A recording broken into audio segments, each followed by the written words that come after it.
Good evening. I welcome everyone to the August 8th regular board meeting. We'll start the meeting with the Pledge of Allegiance. I pledge allegiance to the flag of the United States of America and to the republic for which it stands, one nation, under God, indivisible, with liberty and justice for all.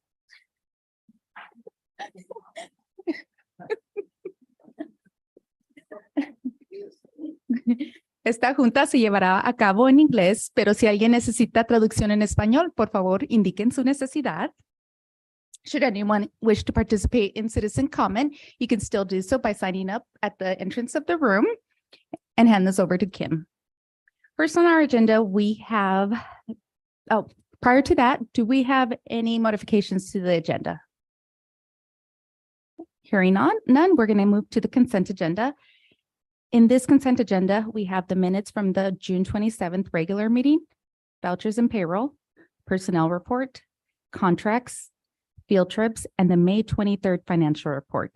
Do I hear a motion to approve to approve the consent agenda? Move to approve the consent agenda as presented. Thank you. I second approving the consent agenda. Okay. We have a second. Any discussion? All in favor, please say aye. Aye. Opposed? Hearing none, motion carries. Next, we have the citizen comments, and I'll let Kim. Emma, we do have a 3-minute comment period. Kim will have a timer and it will sound off when you're at, I believe, 2 minutes and 3 minutes.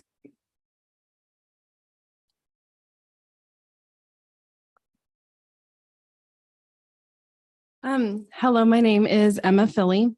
I am a mother of 2 elementary school or elementary age boys. And today I just wanted to discuss with you how a parent, it's policy number, I believe, 2021P, section 2000. And it's just how a parent can ask for reconsideration of materials, specifically books, but there's also media in there as well. And so the first part of the policy I really liked. In reading it, I believe that you guys have just redone it. And so in reading it, it does state that any staff of the district or community member may request a meeting with the teacher librarian to discuss and review any books that they feel are inappropriate in any way.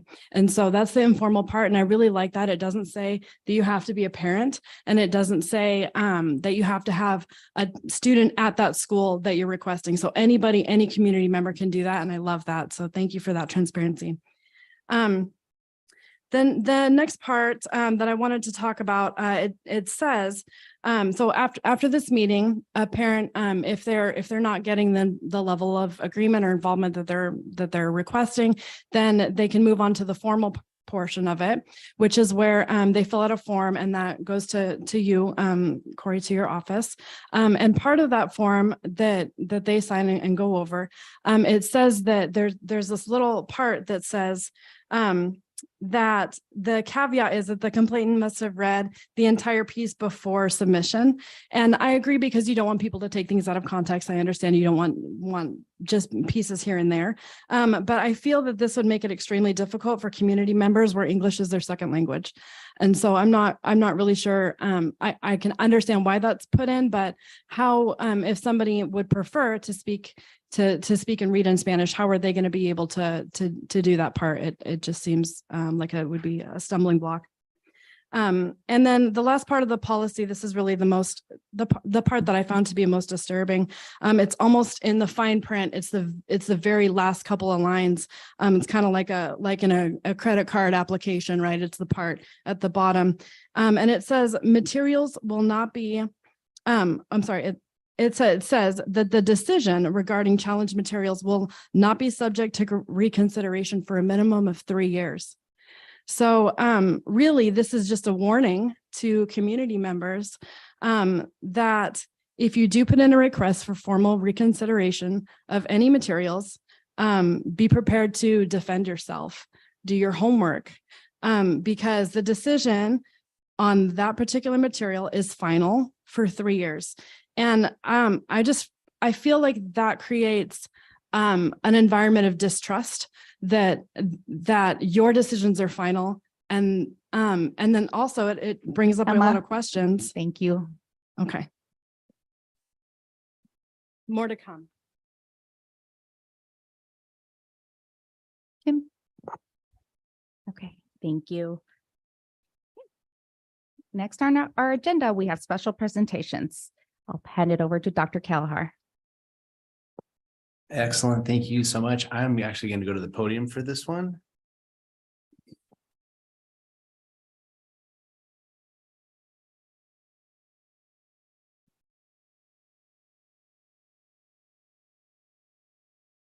That's how I roll.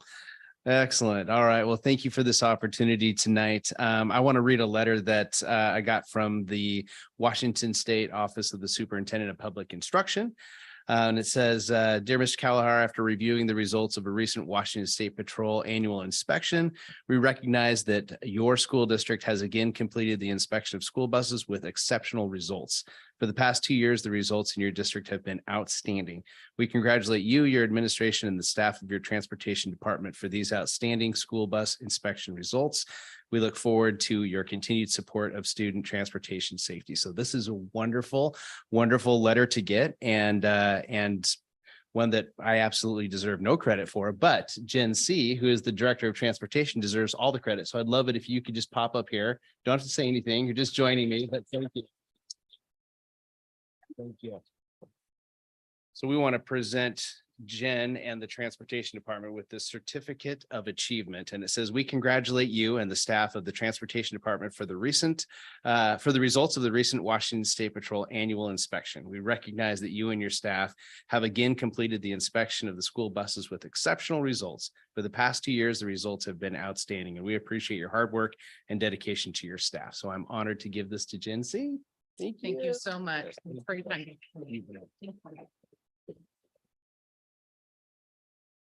Thank you, Maria. I just want to say, even though I'm here representing, it is each and every one of our staff within the transportation department, from the mechanics who do the majority of the work to our drivers who make sure they are reporting any instances and making sure that they're keeping their bus clutter-free, because we get surprise inspections as well. So thank you from the entire transportation department, Dr. Kalahar.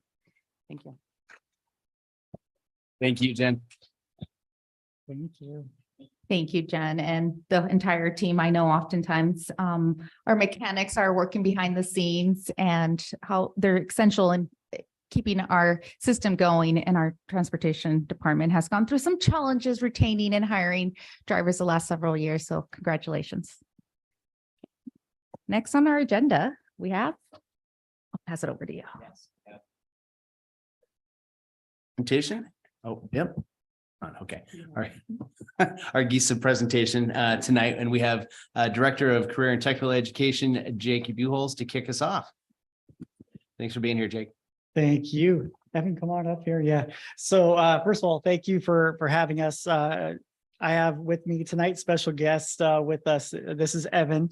And we want to share something that is kind of a cool opportunity, really, and jump into just a little bit about what it is. And I want to share kind of my intent, I guess, with the board, that this is meant to just share an opportunity that we have, and that I do intend to, down the road, here probably in the near future, submit some paperwork to the board, a contract that we would look to be working with GISA around this program. So I want to kind of get the opportunity to share a little bit about it before that comes in, and then answer any questions that you guys might have about it tonight, or maybe down the road if you have some after this evening. But so the program is, kind of, without going too far into the weeds, really it's an opportunity for students to to work in an environment that is as close to industry standard as we can get. And that is a goal for career and tech ed that we have regardless of the program that we're in, is how do we put students in an industry standard environment? So with this, it actually is a credit union that operates inside of the high school. So it's a branch, it's a GISA branch that would run inside of the high school. There is one student is actually hired as a branch manager for GISA. They're a GISA employee. And then other students work in internship roles under that employee. And there's a staff advisor and so it provides the opportunity. It's tied to a class. We're looking at it as tied to our accounting class, very similar to our school store, similar to our coffee stand and whatnot. So it's a school-based enterprise as far as the opportunity for students to take part in that. And so Evan is here to share a little bit more about it, but in a nutshell, that's what it is. And it's really just, it's an exciting thing for the students who are working there, but it's also a good opportunity for some of our students who are maybe who don't necessarily have a relationship with banking and are underbanked, and putting them into and on the pathway to understanding financial decisions and starting to kind of work towards making those decisions that will set them up for more positively for the future. So Evan, if you want to share a little bit more, Yeah, of course. hopefully, yeah. Yeah. So the high school credit union program itself is an addition to our current agreement with the affinity debit cards. And so with Wenatchee school district, we have a Wenatchee high school debit card, and every single time someone swipes that card, we donate money back to the school district. So I'm very excited that this year we'll be donating $7,000. That will be completed here this Friday with the Wenatchee High School Athletic Director, Jim, I believe his name is. We'll be driving down the Tri-Cities. It'll be a great celebration, and we'll be providing him not only the big check, but also the real small check too. And so we're very excited. So the high school credit union program is just the addition to the debit card program itself. And so like what Jake said here is that it really provides students that experience. It provides access for students who may not have the ability to drive all across town. And so access is extremely important.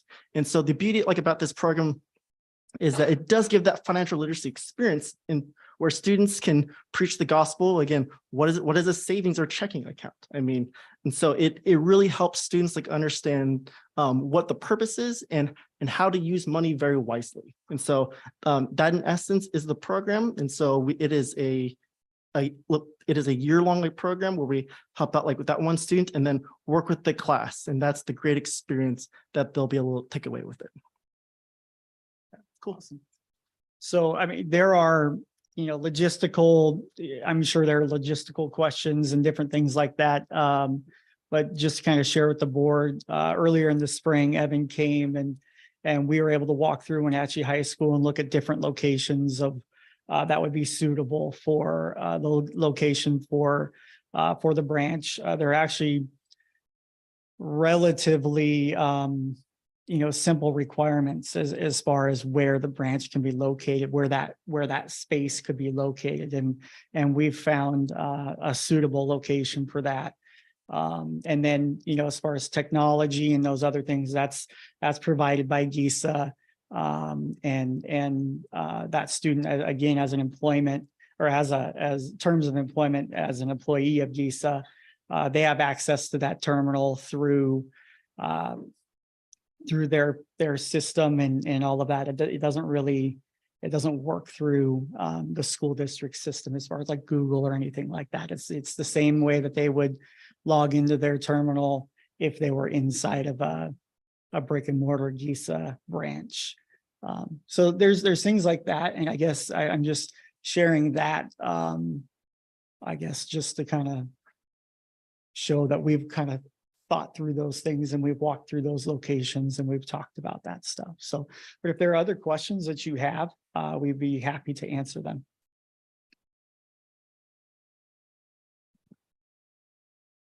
So help me understand what this looks like and what the exposure is to the students. Is it solely for the benefit of this particular classroom? Is it an attempt to recruit students and staff throughout the school as customers? It is. Yeah, no, sorry, so we are not marketing like at all to teachers, staff, like faculty, like in general. But what it is for the current members who are like interested in utilizing the service itself, they have the opportunity. If a student, faculty, or staff would like to go get a Wenatchee High School card, they're more than able to go to the branch at the high school, but we are not marketing like whatsoever, like in any way to target students whatsoever. Is there any branding that's going to be visible in the school building? That is a conversation that I think that we can cover. That we do. So currently, like right now, we're operating 13 different high school like credit unions like across the state, whether it's in Tukwila, Spokane, Tri-Cities, like in Yakima. We do have a sign that does say the high school credit union like powered by GISA. And so whatever would best suit the district, we are happy to work with. And so, yeah. And Okay. the other half of that question, as far as who's working in it, the student that is the employee of GISA, they may or may not be in that accounting class because they would be an employee. They're hired, they're trained as a branch manager. They actually work outside of the high school branch, say on break or whatever, Christmas break, summer break. They would be able to work at other branches. But the other students are receiving training that would be in that accounting class. So yeah, it's targeted towards students that have taken a step towards a pathway leading into financial services. And so really the benefit for them is the training involved in working in that environment. And maybe that when they're out of high school and they need that, there's a lot of pressure to earn dollars as you take whatever your next step is. And we know that.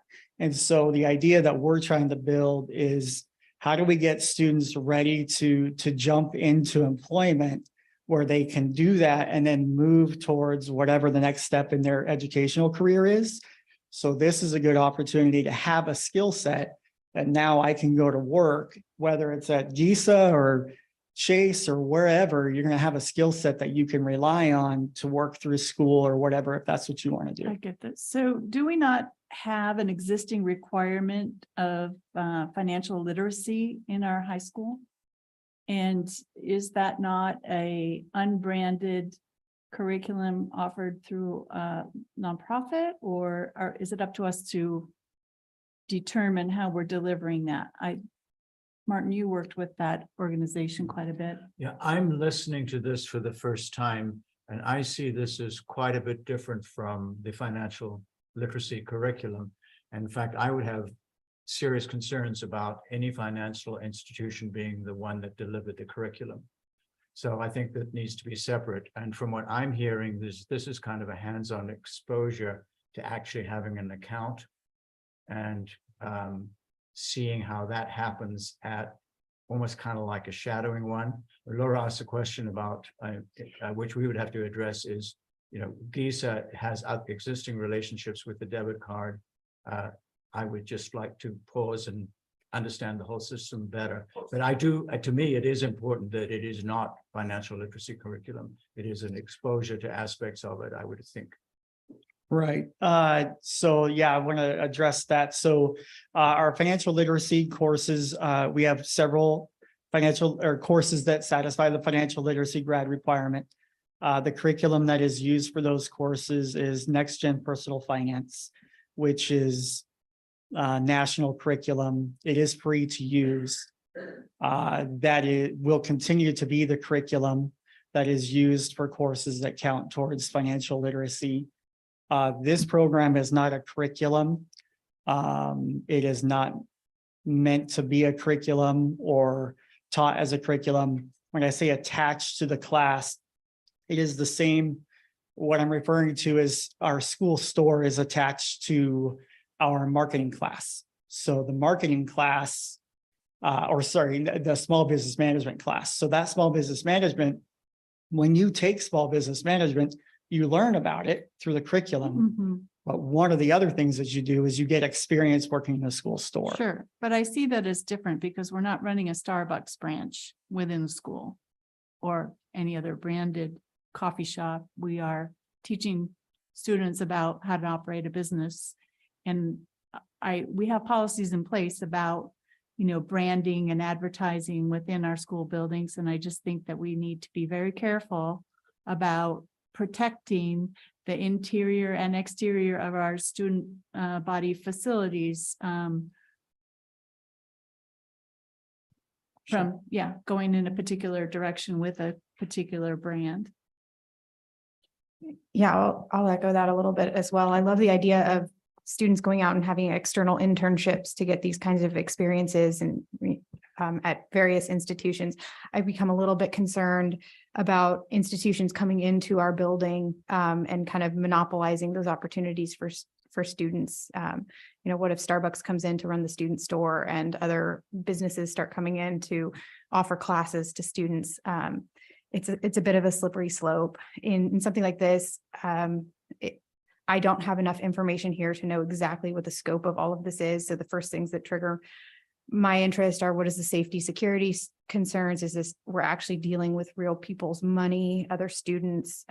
What is the vetting that's going to happen for students? How are we determining whether they're qualified? Does that now discriminatorily exclude students? I don't have enough information in front of me to know, maybe to answer all my questions at this point, but those are just some of the things I'm thinking of ahead when I think of a financial institution in our school building.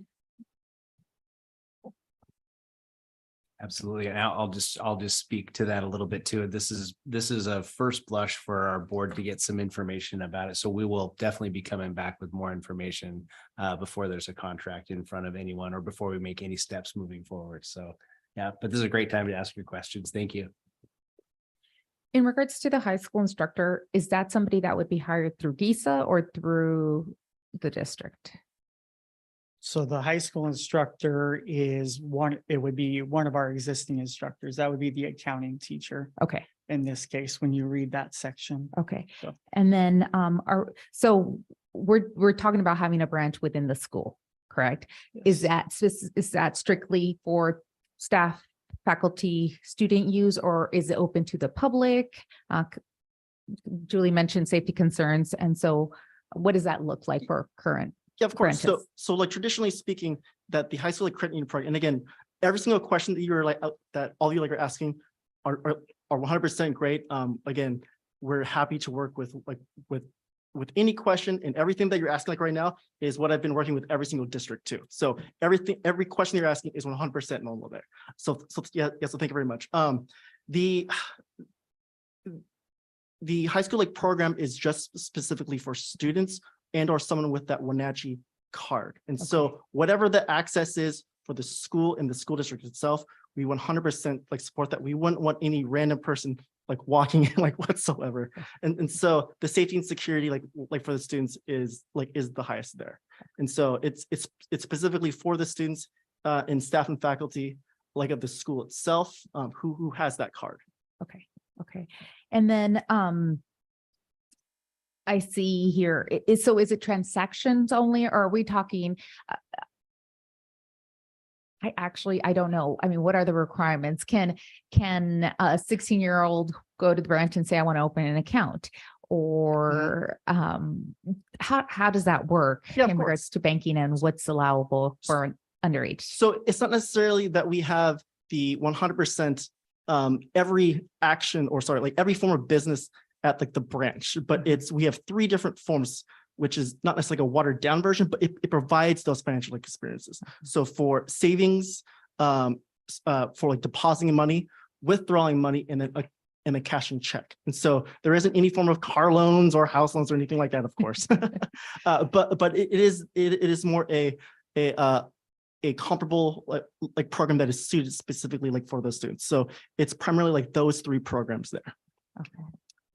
Another question. Are you working with any districts where you are basically interning students without doing the in the school branch and branding? Do you have any school districts that you're working with where you've brought students to an existing branch, for example? Yes. Or any other model besides opening a branch inside the school? Yeah, of course. And so like, for example, there is for the foundation of Edmonds School District or the Edmonds School District, we have an intern, if I'm not mistaken, from Scriber High School.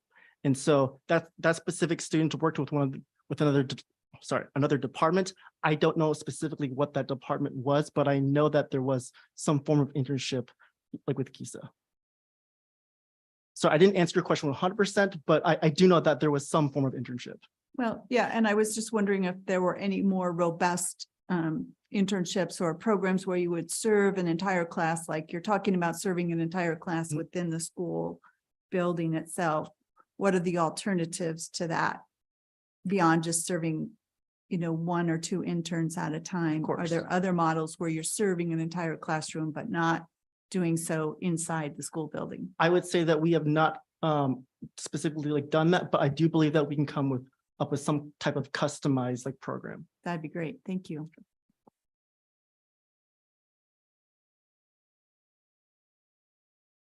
Any other questions? Doesn't No, sound. I think we need to look at it very carefully, as Dr. Kelleher said, and look at Perfect. those issues. Yeah. All right, thank you very much for your time, and we'll see you again sometime. All right. Thanks. Thank you both. Thanks for the travels too. Next on our agenda, we have an action item. Dr. Kelleher?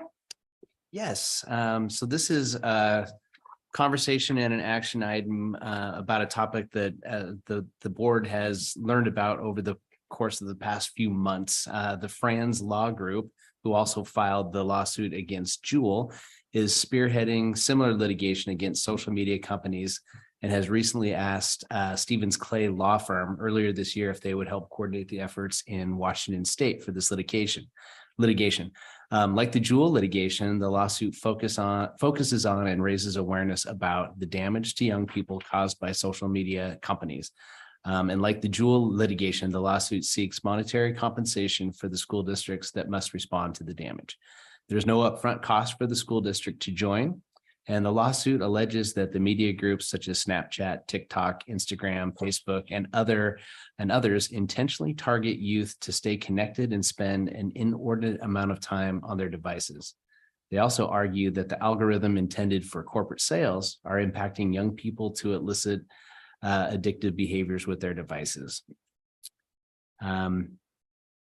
And so we kind of began the journey with this particular lawsuit back in February when we first heard about it, when Superintendent Eagle informed the board that it was coming.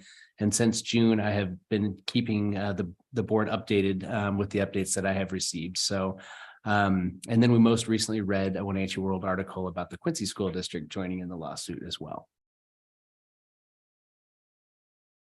So I didn't know if there's any discussion from the board on this particular litigation. Can you first of all remind us what the dollar figure was that the school district received from the Juul lawsuit? Yeah, it was roughly around $140,000. And that was before lawyer fees were taken out. So we have not heard what the adjusted dollar amount will be. Okay, and are the lawyers, giving us any idea about the scope of this, whether it's supposed to be similar or? They haven't described any scope at this point or the trajectory of how long it might take. Okay, and how have we yet put the Juul settlement money to use? What are we doing with money? Well, at this point, we don't know the exact dollar amount, and it'll come in a monthly stipend that we'll get, or a monthly fee that they will pay us back. And so one of the ways that we had hoped to be able to utilize the dollars is to help pay for our student assistant professionals that help our students with drug, alcohol, and tobacco cessation and recovery. So if we can make those two align, that would be our plan. Yeah, thank you. I know, so, social media, there's a double-edged sword with all aspects of it. I know we as a district use some of these platforms. And I know this lawsuit is targeting students, children specifically. Is there any, because I know we are actively on Instagram, the district is on Instagram, Facebook. I don't know, I don't follow them all, but does it have any impact on the use of social media for district business purpose? Not that I have seen in the paperwork. Yeah, good question. Thank you. So also with, I know, so we oftentimes we used to use YouTube videos for instructional purposes. Mhm. And we still do? Okay. Okay. Any other questions? This one just seems a little bit more speculative than the Jewel one, so I don't necessarily understand our element of damages in it. We don't have to prove anything. This is purely just a class action, sign up because your students use social media and we essentially benefit from whatever they get from it. Is that how this is working? We don't have to provide user data or anything. Correct. Very similar to the Jewel litigation. We didn't necessarily provide any information from the district to that lawsuit as well. I think that they can access for that particular lawsuit, they probably were able to access our healthy youth survey data. But for this one, there's nothing that I've seen that we would be providing any information. I don't really have any questions, but having read the literature and the Surgeon General's report, in the case of the Jewel settlement and class action, a couple of characteristics that I think give credibility to the law firm is they set up a structure with a low fee basis, not below normal, and they service a lot of public needs. I believe that the receipts of the funds get spread out. I remember something like over 3 years. So that's not immediate and needs to be planned. And then if we take what I see in this one, it's a much bigger issue, much less certain, and probably, I think somewhere in the literature said it is intentionally long-term. One of the things I noticed with the Jewel one was certain parts of the country and certain school districts were pretty alert. And I think North Central ESD was helpful in queuing districts here. And if you look at the size of the school districts and their awards, they were not proportionate to the sizes of the school districts. So I think from the background, if it appears to be a worthwhile potential class action lawsuit, there is a virtue in joining early from an opportunist point of view.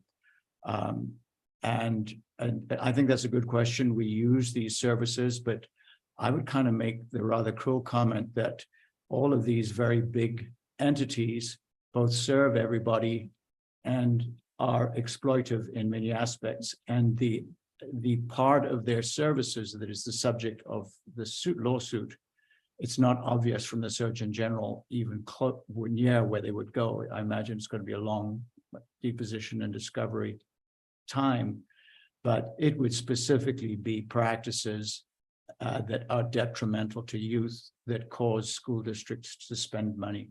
And so, yes, I would see this as a long, highly speculative, but as characteristics, I think I wouldn't bet on anything, but it doesn't seem unreasonable to join.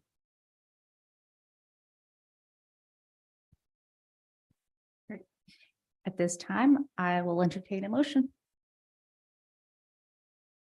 I move that we join the social media litigation as presented. I will second Laura's motion. This time I have a motion from Laura and a second from Martin to join the social media litigation as presented. Any further discussion? It would be my hope that we would strongly consider using the money to address mental health concerns amongst our student body. Thank you. Okay. We'll go to vote. All in favor of approving, please say aye. Aye. Aye. Any opposed? she's there. I did say aye. Okay, all in favor, the motion carries. Okay. Next, we have our superintendent report. Excellent. Thank you. It has been a little while since we've had a board meeting, since June 27th. So I have a few things to report. Hopefully you just get comfortable, maybe a little bit. No. I first wanted to share, thank you everyone for joining tonight, who's here in person, and you can probably see online that it's a little festive here in the old school board, the main school board room here, boardroom. So it's our annual administrative advance that is happening right now. We also had our office managers meeting, and our office managers meeting is known for going above and beyond with decorating. So that's kind of what you've seen here for the festivities. And so it looks like we are having a fiesta. So it's great. Anyway, so thanks for joining and being able to see that. Just a quick report on our summer school. Our 2023 migrant summer school did a fantastic job. We had roughly 130 students, 12 certified teachers, 14 classified staff members, all who created a warm and welcoming environment for our students. Miss Donna Limon led the summer school, and their theme is national parks this summer. The week that I popped in, they were studying Badlands National Park in South Dakota, and they had a field trip scheduled to Rocky Reach Dam. So it was fun. And so a huge shout out to and thank you from the bottom of our hearts for our summer school team this year for creating a safe and thriving environment for our students. Another update is Valley Academy of Learning. As the board knows, and much of our community knows, we have added some new staff to the Valley Academy, as well as some of all of our K-8 online learning. And so with our new program director, Shelley Jelsing, we look forward to Valley Academy continuing to thrive. And consequently, we needed to add some extra teaching spaces there at Valley Academy, and we were able to do that in-house with our M&O team that really took the process and made it happen. They created 3 new classrooms and a new office to boot. So a huge thank you to our director of M&O, Brian Brocky, and his team, Dave, Bill, Ethan, and Monty. In addition to this team approach, a huge shout out to Executive Director Ron Brown and his tech team, Jeff, Caleb, Noel, and Justin and Ryan, who also worked on the project from the technology side of things. So can't wait to get the board out to Valley Academy and take a look there in our community as well. It looks really nice. Wenatchee placed second in national competition. So we have to make sure that we let that be known. And the group competed against 18 groups of high school division of Mariachi's Spectacular Conference in Albuquerque, which was held July 12th through the 14th. And the opportunity allowed for performances in the student showcase and competition. And they also attended music history sessions and instrument specific workshops throughout. So that's really cool. And continuing with that theme, congratulations to Wenatchee High School and Pioneer Middle School Mariachi instructor Eddie Cortez for being included in Wenatchee World's 30 under 35 class of 2023. So this prestigious group represents up and coming community leaders under the age of 35, and Eddie joins a long list of Wenatchee School District educators and staff who've been selected for this honor. So it's pretty awesome. He's got awards coming all over the place. This is good. FMS Robotics, the Foothills Robotics program will be headed to the North Central Washington Fair on Saturday, August 26th, as part of NCW Tech's booth. Our students will be interacting with the community, showing them how to drive robots and allowing for some hands-on speed building. The program will also be at the Chelan County Fair, September 7th through the 10th, holding activities including time for participating in an hour of coding. We're excited about that. Fall sports will kick off August 21st. Football practice starts August 16th. And we're excited about the upcoming season and look forward to seeing our athletes compete and meeting parents and community members at games this fall. And then the final piece that I have to share is just a quick summary of our exit audit that we had last week. The state auditor's office informed the district that the district would be receiving a finding for noncompliance with our emergency connectivity grant. And this particular grant relates to the year 2021 and 2022 school year only. The district joins many school districts in the state to receive this finding. A significant reason for this finding is that the district received guidance from the Federal Communications Commission during the pandemic, which gave schools wide latitude to use these particular funds.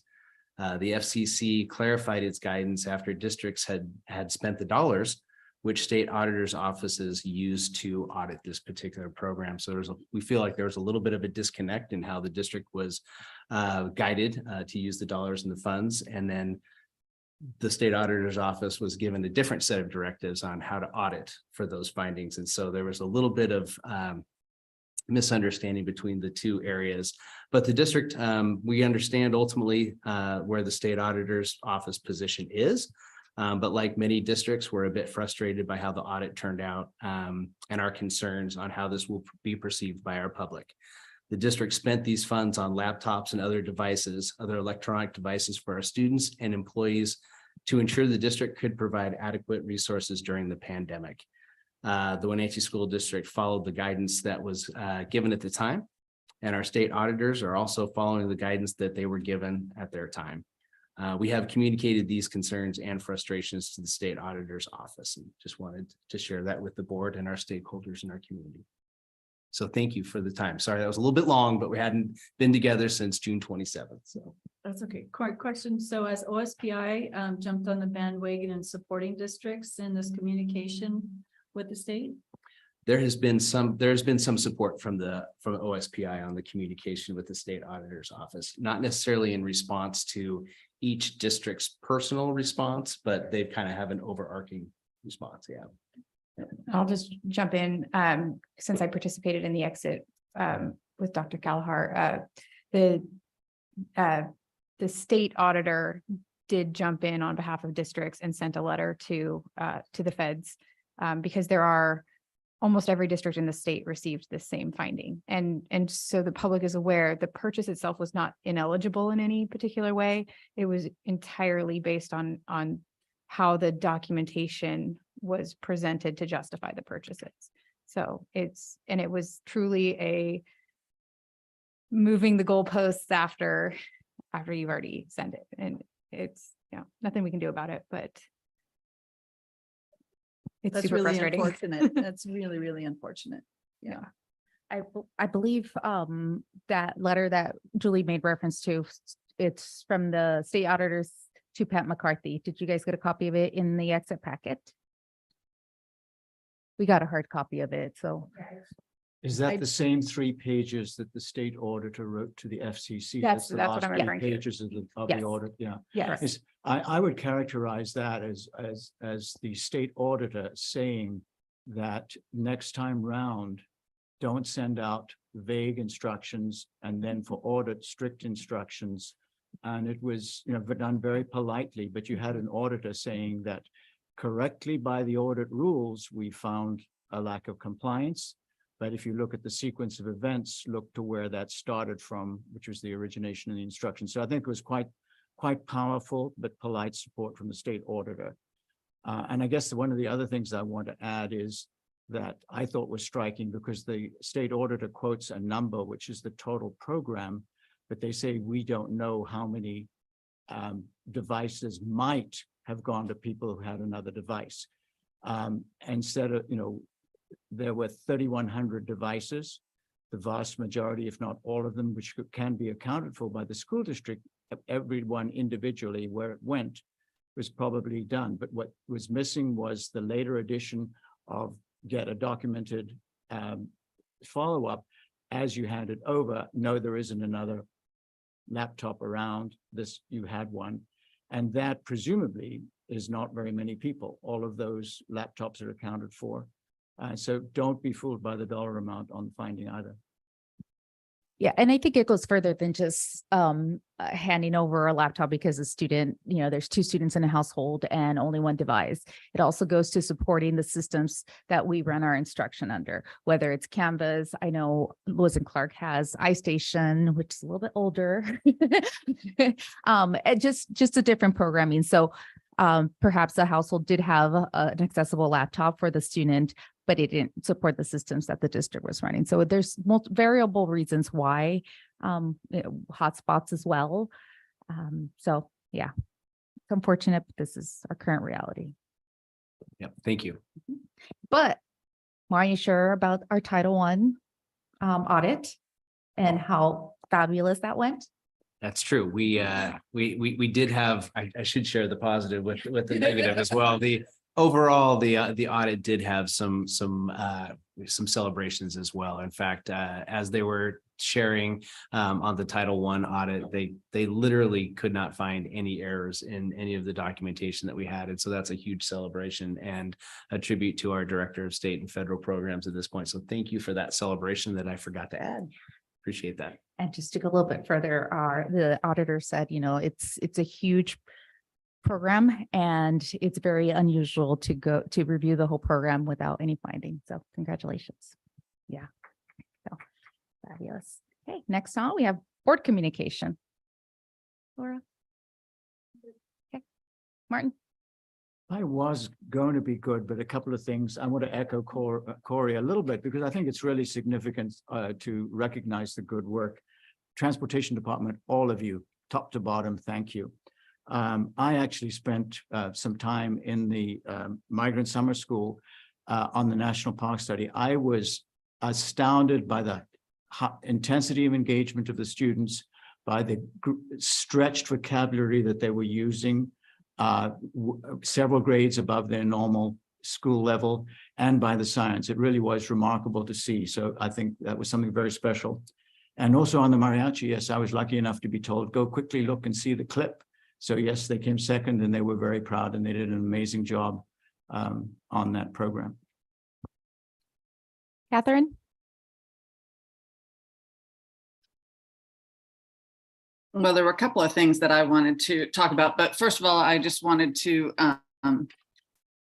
tell Diana and her team, as I shared with Corey earlier today, what a great job they did on the back to school booklet, the brochure that went out for the information for kids going back to school. It's really thorough. It has a lot of information. It is very, very helpful for new parents sending littles to school and all the way up to high school. So congratulations to Diana on that and her team, and what a great job it was. Then also something else that Corey and I spoke about, I wanted to thank you, Corey, for taking the initiative on that, moving forward on that necessary virtual counseling situation that we discussed, and all the work that you did to on that. I'm not sure how much we have out there as public knowledge right now, so I won't get into it too much. But the work that you've done on that is great, and it will only it's going to be very, very beneficial for our community and our students. So thank you for that. That's it. Thank you.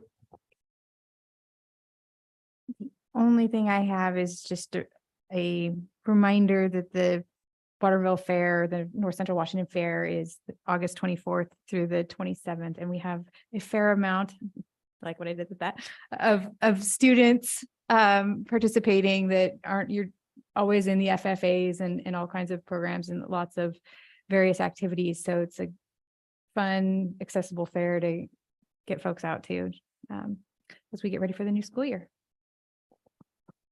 And I will just add kind of on a to-do list. We normally don't respond to public comments. However, Ms. Philly brought up a procedure, and I'm going to task the policy committee to look at start with this policy and look at the equity piece. There was a language barrier, I guess, in reviewing the material. So whether it's, I know nowadays we can find books in multiple languages or through the Libby library system, Audible, whatnot. So I believe this is a procedure that was referenced. So let's just kind of see if we can start there and review our policy or procedures to make them equitable for our community as well. That's it. Any further comment? Perfect. There's hearing none, then this meeting is adjourned.